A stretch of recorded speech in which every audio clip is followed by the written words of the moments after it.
Salut! Salut Julien! Salut Tommy, ça va? Salut tout le monde! Certain, bonne fête, man, encore! Merci beaucoup. Ben effectivement, c'est mon anniversaire. Alors, comment fêter ça mieux qu'en faisant des chroniques BD? Ça fait déjà 5 ans que je fais ça à ma fête chaque année. La planète BD arrête pas de tourner, je l'ai mentionné il y a 2 semaines. J'ai aussi précisé que c'était la même que la nôtre. Et c'est présentement le festival de la bande dessinée de Angoulême, hein, qui est le plus gros événement mondial, peut-être, selon moi, de bande dessinée. Alors, je sais pas. En tout cas, ça a l'air gros, là. Ça a l'air cool. C'est là qu'il y a le musée de la bande dessinée, en tout cas. C'était en Belgique, ça. Non, mais il y en a un à Angoulême. Moi, je suis allé peut-être. Ah oui, j'aurais aimé y aller, je suis allé. Puis, c'est ça, fait que, je voulais savoir des nouvelles là-dessus. Écoutez, s'il y avait des gens qui avaient des nouvelles sur Angoulême qui pourraient me les envoyer, je pourrais les retransmettre. Alors c'est ça, c'est le festival de la bande dessinée Angoulême. Sinon, on a un gros morceau cette semaine. Écoutez, c'est ma fête, fait qu'exceptionnellement, je me suis pas beaucoup forcé pour ma chronique. Et j'ai amené un livre que je lis pour de vrai à la maison, qui est Franquin et les fanzines, entretien avec la presse souterraine 1971-1993. Le sympathique Groom Spirou fêtait ses 75 ans l'an passé. Hey, ça va bien, hein, Ça va bien, ça roule.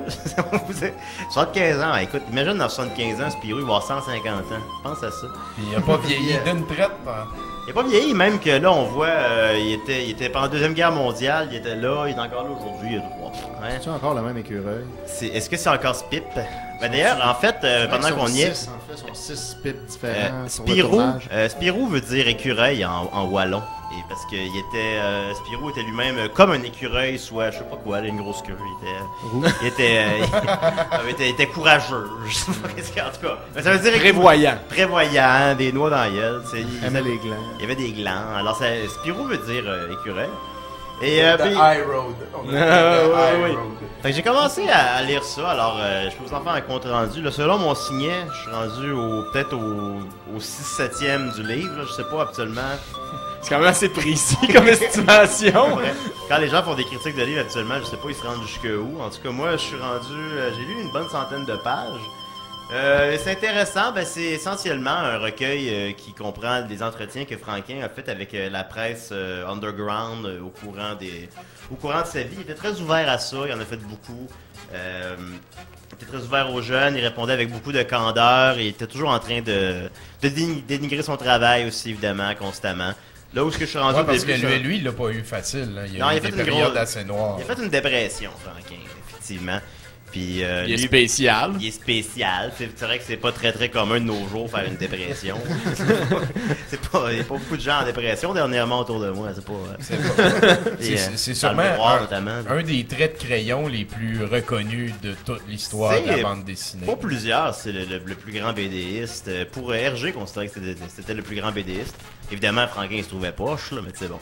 Puis lui, il était pogné, il n'a pas créé Spirou, comme on sait, c'est plutôt M. Rob Vell en 1938. Puis là, après ça, il a repris Spirou de JG en 46. Puis il était pogné avec ça jusqu'aux années 70. Puis il aimait bien ça au début, mais maintenant, vu que c'était pas les héros qu'il a créés, puis c'est des héros sans défaut, puis tout ça, c'est plate. Ouais, sont assez brain dead, là. Ouais, Fantasio, il est comme un peu cool, là, mais Spirou... Fantasio, il a donné une certaine personnalité quand il l'a mis dans Gaston, là. Ouais, c'est ça. Là, tu sais, les Gastons avec Fantasio, c'était fun. Puis là, les entretiens, ça commence au début des années 70, parce que ça n'existait pas auparavant, les fanzines, puis... je sais pas si c'est venu avec l'arrivée de la presse imprimée, je sais pas qu'est-ce qui a créé les fanzines, mais ça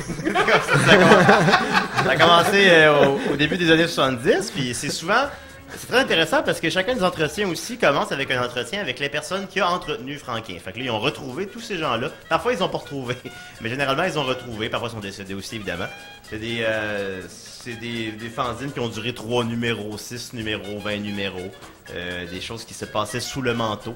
Mais c'est très intéressant quand même parce qu'il y a beaucoup d'illustrations de Franquin. Là, je vais tenir mon micro en même temps. C'est de pas perdre ma page non plus.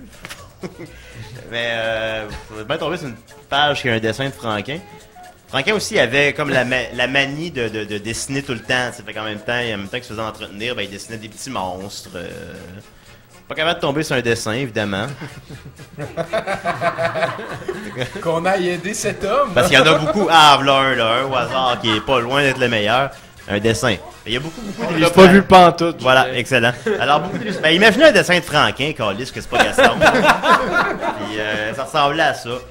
Alors, c'est franchement, si vous vous intéressez au sujet, c'est sur un ordre chronologique, ça commence. Il venait de faire Panade à Champignac, qui était, je me trompe pas, le dernier Spirou qu'il a fait, je suis pas sûr.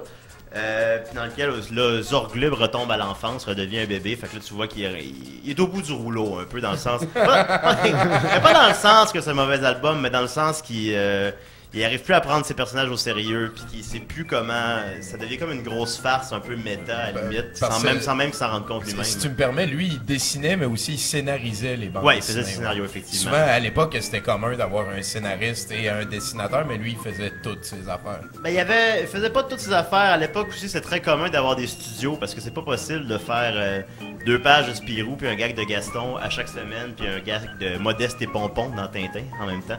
De faire comme 4 pages à chaque semaine, ça se peut pas, ouais, mais à l'époque, ben, tu signes juste Franquin en bas de la case, mais en réalité, il y avait, supposons, d'autres personnes qui l'aidaient, Greg au scénario parfois, le gars d'Achille Talon, ou ben, il y avait, d'autres gens qui dessinaient les autos, dessinaient le décor. Greg, je pense. Greg, tu te trompes pas, quand même. Mais, j'en ai. Fait que voilà, je vous conseille ça fortement. C'est vraiment une lecture fascinante que vous intéressez à Franquin, puis c'est ça. Je donnerais 4 sur 10.